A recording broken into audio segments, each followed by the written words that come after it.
Good morning. So we can review week ending. This video is late, but it was week ending 9/17. We had covered the do while loop. So as I explained, the do while loop will execute at least one time. So it executes code first. Afterward, it checks a Boolean expression to determine if it'll continue or not. This Boolean expression must be changed in the body of the do to make sure that eventually this loop comes to an end.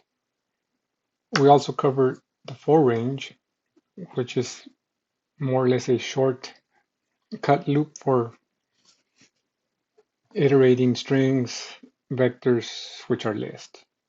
So I went over an example, and I will not cover an example here. Instead, what I want to focus on for this review is what you really need to make sure you understand going forward, and that's reference variables. So we talked about how a variable is stored on the stack. So int value with value 5 is stored on the stack with a value 5, okay? However, we can create a special variable with the ampersand symbol here. So auto ampersand ref underscore value equals value. What this statement does, it creates a clone that now has the address, assuming the address in this case ended in FFOC. So ref underscore value stores FFOC as its address, and anytime we use ref underscore value to either see out or attempt to modify it, we will be modifying value. So in the example in class, I showed you all that ref underscore value equals 10 would indeed modify the value variable to 10 from the value 5. So its final value would be 10. Very important concept to understand going forward. We were introduced to functions. I did say that functions help us to divide and conquer. Uh, it helps us hide details or encapsulate code.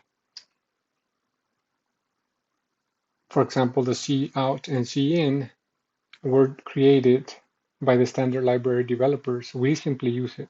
We don't know what details are in cout and cin. We know that with cout and cin, we can either display the screen or capture from keyboard, and that's good enough for us. Functions also allow us to implement code with code reuse in mind. It allows us to create testable code, which allows us to have good quality assurance. It gives us the confidence to maintain the code. With functions and tests in place, we know we can modify code and retest to make sure that we are not breaking any code. So that gives us the confidence. We can also extend or add features without fear of breaking the code, as long as we use functions that are testable and we have unit test and maintain and extendability are a lot simpler than without test cases, okay? Okay, so we also talked about stack memory. So we know that when a function is loaded onto memory, main is always the first one that is loaded onto memory, and it'll stay in memory for the life of our program. If we have a function get total in memory, then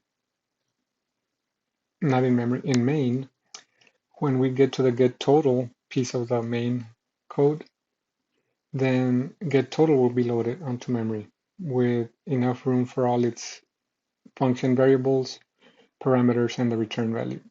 And if there's a function that's called in get total, like some other function, while get total is running, some underscore function will be loaded onto memory with all its variables, that it's function arguments, function variables, and the return value. Once this function executes, it's removed from memory.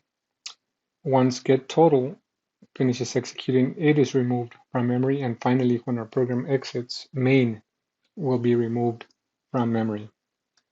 Okay, so we also learned about activation records.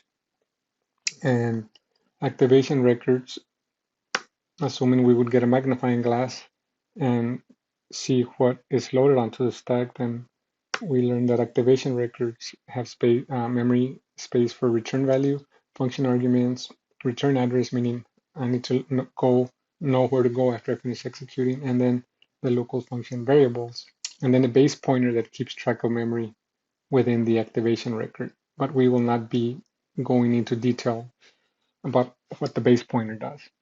And then we created an example. So if we have main, and main has a variable named num5, and we use it as a function argument to call the echo variable function with num, then main activation record has return 0, has no arguments for the function, has some address, has space for the num variable 5, and if we look at this green arrow, we see that it will be loaded onto memory with space for return of 0 and value of 5.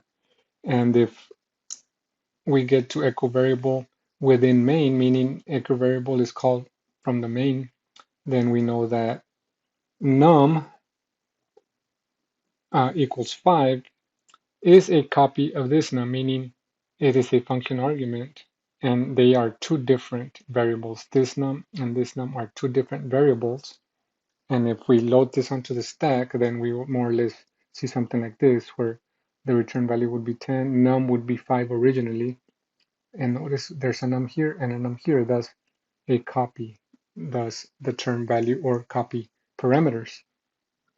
So changing the value num here does not change this value unless we would write some code to do that, but I'm not going to go into detail for that. And then finally we have, let me get that. Okay, so now we inspect diagram call by reference. So diagram call by reference, assuming this is main, we have two variables, num equals 5, num1 equals 10 of whole number or integer data type. And we call the function call by val ref, and we use num and num1 as the function parameters. We come and look at the prototype that we are using for this function in our code. Call by val ref has a value or copy parameter num, and then it has a reference. How do we know it's a reference? Because it is using the memory operator. So int reference num1, and then we inspect this in memory. So what would happen in the activation record? So we have main, so obviously return 0. We're not going to worry about that for now. And then we have num5 right here, num1 right here. Originally it has the value 10. We go ahead and call the function, and this is called by valref's activation record. So a copy of num in the function arguments is created with the value 5. The address y86 is sent to the function argument slot. So now we have a direct line to y86, which is num1. Thus, if in the function code we say num1 equals 20, originally it was 10, but in call by ref, if we say num1 equals 20, since we have a direct reference to num1, we are now modifying num1, and that is a reference parameter. If you look at this in the stack, I'll briefly write it. And assuming this is main, main has slots for num with 5 and then num1 with 10, and then we have, so this is main, and then we have call by valref right here.